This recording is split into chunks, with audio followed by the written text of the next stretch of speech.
السلام عليكم يا جدعان، عاملين ايه؟ يا رب تكونوا دايما بخير. عوده جديده يا صاحبي وفيديو جديد النهارده جامد جدا، لان النهارده جايب لك افضل 5 العاب كره قدم على الاندرويد. فصلي على النبي ودوس لايك واشترك في القناه، وما تنساش تابع اخواتنا، ربنا ينصرهم ويصبرهم ويحميهم. ويلا بينا نبدا الفيديو على طول. اول لعبه انا يا صاحبي وهي وورلد ليج لايف، لعبه اونلاين بحجم 150 ميجا. في اللعبه تنضم لاكثر من نص مليون لاعب حول العالم. اللعبه طبعا عامله تعاقد حقوق لنادي اوتريخت الهولندي، تقدر تلعب باربع لاعبين من الفريق داخل اللعبه. من ابرز مميزات اللعبه انك تقدر تلعب مع اصحابك وتعملوا رومات وتتحدوا بعض. برضه مميزات اللعبه ان ما فيهاش قواعد ولا قوانين، يعني هتقدر تضرب اللاعب المنافس وتاخد منه الكوره وتروح تسجل جون عادي خالص يعني. برضه هتقدر تلعب اللعبه عن طريق الفيديو، يعني تلعب وتتكلم الاتنين مع بعض. برضه صعب من الحاجات اللي بتميز اللعبة إن التحكم سهل جدًا، وتقدر تتعامل معاه بسهولة تامة، لإن كل تحكم اللعبة مختصر في زرين 2 بس. في النهاية يا صديقي هاقول لك حمّل اللعبة واكتشفها بنفسك. اللعبة رقم 2 معانا يا صاحبي وهي Ultimate Clash Soccer، لعبة أونلاين بحجم 700 ميجا. اللعبة يا صاحبي من تطوير شركة First Touch Game. هاكلمك أول حاجة على هدف اللعبة. اللعبة من ألعاب الUltimate Team، وهدفك في اللعبة تكوين فريق من الصفر وتلعب بأحداث ودوريات، وكمان تتصنف في الdivision. هتبدأ بفريق كحيان ما فيهوش ولا لاعب، ومع تقدمك في اللعبة هتقدر تفتح باكات وتاخد لاعبين وتبدأ في تكوين فريقك القوي.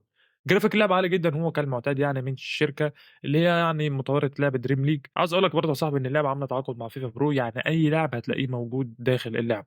كمان اللعبة عاملة تعاقد شراكة خاص مع لاعبين معينين زي رافائيل لياو وإيدرسون، يعني حارس السيتي. برضه متاح في اللعبة نظام الترقية والتطوير، ومن خلاله هتقدر تطور وترقي اللاعبين ببطايق الترقية. مدة اللعبة 90 ثانية بالضبط، يعني الجيم بلاي مش ممل نهائي. ولو جيت بصيت يا صاحبي على التحكم هتلاقي إن التحكم سلس جدًا وتقدر تتعامل معاه بسهولة. اللعبة كنت شرحتها قبل كده في فيديو كامل، فلو حبيت تعرف أكتر هاسيب لك الرابط بتاعها في الوصف. اللعبة اللي بعد كده يا صديقي وهي برو ليج سوكر، لعبة أوفلاين بحجم 50 ميجا بالضبط. حرفيًا يا صاحبي أنا في وقت من الأوقات أدمنتها بشكل كبير جدًا، لإن فيها كل حاجة حرفيًا. أول ما تفتح اللعبة تقدر تختار إنك تلعب مباراة ودية أو مباراة سريعة يعني، وتدخل دوري أو حتى تلعب في بطولات المنتخبات. متاح في اللعبة دوريات كتير منهم ال5 الكبرى، وبطولات كتير داخل اللعبة زي دوري أبطال أوروبا وكأس العالم واليورو وبطولات كتير مختلفة. وبرضه اللي بيميز اللعبة هنا إن فيها نظام تخصيص، يعني تقدر تخصص في أطقم الفريق والشعار وتحدد لون الأطقم وكده يعني. كمان برضه بتقدر تضيف الأطقم لأي نادي في العالم داخل اللعبة. اللي مميز داخل الجيم بلاي بقى إن اللعبة فيها مهارات، وتفضل بقى ترقص وتعدي ما بين اللعيبة كده. يعني اللعبة بتشتغل على كل الأجهزة حتى الأجهزة الضعيفة برضه. جرافيك اللعبة مش عالي أوي، بس صدّقني اللعبة ممتعة جدًا وتستحق التجربة. اللعبة رقم 4 يا صاحبي معانا وهي Life Penalty، لعبة أونلاين بحجم 150 ميجا.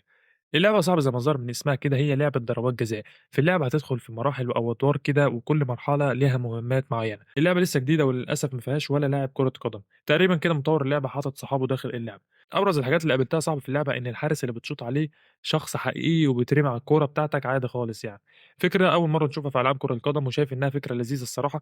في اللعبة صعب تقدر تعمل upgrade للاعب وتطوّر طاقاته في دقة التسديد.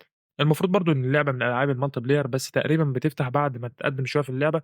يعني ما فيش حاجة تانية أقدر أقدمها لك غير إنك تجرب اللعبة وتقول لي رأيك فيها. اللعبة اللي بعد كده يا صاحبي وهي لعبة المدرب الأفضل، ومين فينا ما لعبش لعبة المدرب الأفضل؟ لعبة أونلاين بحجم 55 ميجا. اللعبة حرفيًا غنية عن التعريف، بس أنا جاي أقول لك إنها ما زالت من أفضل ألعاب الManager Football. اللعبة تقريبًا موجود فيها كل دوريات العالم. في اللعبة تقدر تلعب بالنادي المفضل ليك في أي بطولة وتنافس بيه. هتبدأ بفريقك المفضل ولازم تطوّر فيه وتشتري لاعبين وتعمل صفقات وتدخل معسكر وتدرب اللعيبة، يعني زي في الحقيقة بالضبط. المميز برضه في اللعبة إن فيها تفاصيل كتير جدًا بتحصل في النوادي الحقيقية. يعني لو لاعب اتصاب بتاعك تقدر توديه للدكتور وتتناقش مع الدكتور في إصابة اللاعب. وكمان برضه موجود محامي في الفريق عشان لو في أي اعتراض على قرارات الحكام في المباريات وكده. وكمان برضه في كشافين عشان لو محتاج لاعب معين في دولة معينة يعني. والتفاصيل دي حرفيًا على فكرة بتفرق جدًا، ومخلّية اللعبة شغف الصراحة. تقدر تلعب اللعبة صعب مع أصحابك وتدخلوا تنافسوا بعض على الدوريات والبطولات، وكمان في تصنيف داخل اللعبة تقدر تتصنف على العالم. في مهمات كتير لمّا بتخلّصها بتاخد جوايز وعملات كتير بتفيدك في التعاقد مع اللاعبين. هتتحكم بالكامل في الفريق وتختار شكل التشكيلة والتكتيكات المخصصة لكل مباراة. مش هاقول لك حاجة تانية يا صاحبي غير إنك تحمّل اللعبة من الوصف، ولو ما جربتهاش صدّقني هتعجبك جدًا. لحد هنا يا صاحبي نكون شرحنا ال5 ألعاب بتوع الفيديو النهارده. فلو عجبتك السلسلة ما تنساش تدعمنا بلايك للفيديو وتشترك في القناة، وما تنساش أهم حاجة يا جدعان تدعي لإخواتنا ربنا ينصرهم ويصبّرهم ويحميهم، وينصرهم على أي عدو يعني. وبس كده يا صاحبي، أشوفك الفيديو الجاي، بس ما تنساش تكتب لي في الكومنتات رأيك في سلسلة أفضل 5 ألعاب يعني كرة قدم. بس كده يا صاحبي، سلام.